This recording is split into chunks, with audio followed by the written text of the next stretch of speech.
not too long ago. Perhaps you could tell us a little bit about how Biogen planned for moving to Kendall Square, an area with this rather rigorous PTDM policy, and some of the programs that Biogen offers to their employees to help get them out of their single occupancy vehicle. Sure. So as you heard from my short bio, my background is in healthcare policy and finance, so I feel a little bit out of my element here, but as a result of the move from Weston, the move of headquarters from Weston to Cambridge 2 years ago, I had to quickly become an expert in everything commuter because it was very, very important. And I wouldn't be here to talk about the relative success of our program if it weren't for the support of the Charles River TMA and Jim Gascoigne and his team, because they were invaluable resources. But in any event, 2 years ago, under new leadership, decided to move back. We were experiencing aggressive growth, and we wanted our employees to be able to collaborate with their colleagues and also with the other members of the sort of the biotech and the academic hub in Kendall Square. But the move posed very serious challenges for us. We thought the ordinances and the regulations were very important to us, and also very simply the parking supply was a key concern, because we knew that if the folks who are moving to Cambridge were going to park at the same rate as those who were there already, we simply wouldn't have enough parking spaces. That, combined with the fact that when we surveyed our employees who were going to move, we found that close to 40% of them had negative perceptions about the move. They didn't want to move. And of that group, 85% felt negatively because of the commute. So we were moving, and we needed to do something about the challenges. And so both the parking and, more importantly, the recruitment, the retention, and the satisfaction aspects of it. So here's what we did. I'm going to give you a little bit idea of how we enhanced our commuter benefits. We were offering parking free, and we were, sorry, Stephanie, we were offering parking free. We had the spaces connected to our leases, and we were fully supporting MBTA and commuter rail passes. We listened to employees, told them we're going to move, wanted to get their input on how we could help.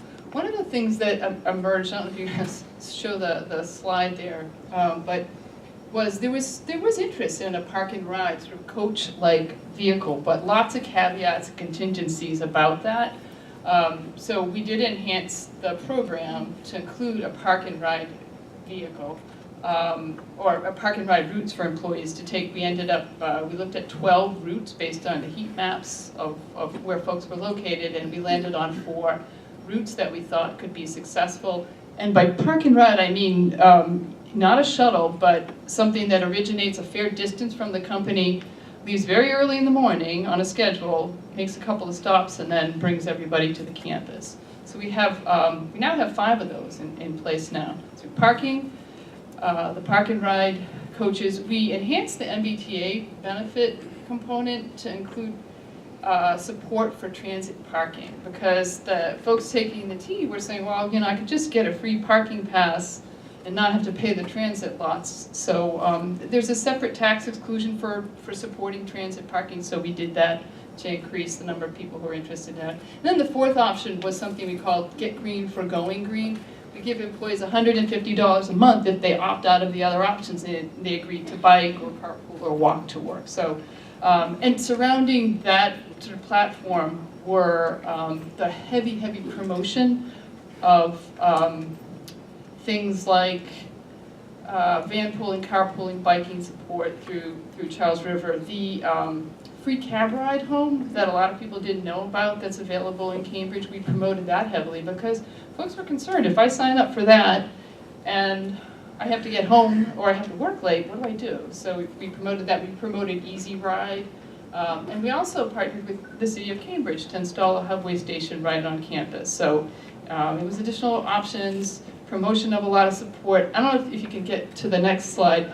It was a huge, you guys know this, a huge change management endeavor because everybody is so attached to their vehicles.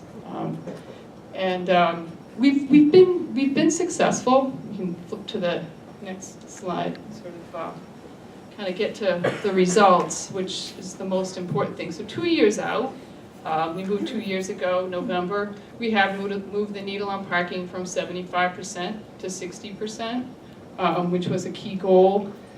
As far as turnover goes, we have been able to maintain relatively low turnover in single digits. Employees remain relatively satisfied. Our engagement scores is how we measure that, and they're still looking pretty good. Our costs have increased by about 5%. But given the level of enhancement, you know, and the impact on recruitment and retention, we think it's worth it. So that's kind of what we did at a high level. That's the story, the story.